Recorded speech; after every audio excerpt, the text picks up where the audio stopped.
जय माँ सिकोतर। एक छोटे से गांव में गौरी नाम की एक गरीब लड़की अपनी बूढ़ी माँ के साथ रहती थी।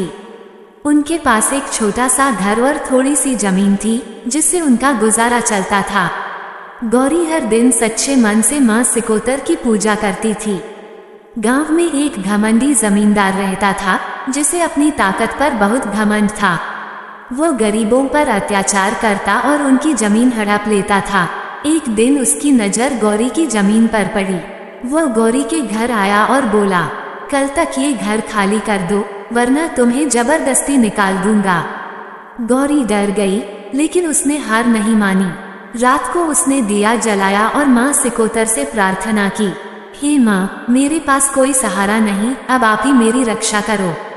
अगले दिन जमींदार अपने लोगों के साथ घर तोड़ने आया, लेकिन जैसे ही वे घर के पास पहुंचे एक अजीब सी शक्ति ने उन्हें रोक दिया। कोई आगे बढ़ नहीं पा रहा था।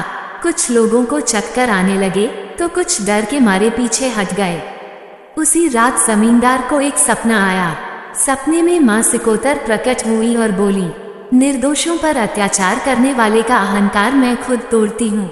सुबह उठते ही जमींदार का घमंड टूट चुका था। वो सीधे गौरी के पास गया, हाथ जोड़कर माफी मांगी और उसकी जमीन वापस कर दी। गौरी की आंखों में आंसू थे, लेकिन इस बार डर के नहीं, विश्वास और खुशी के।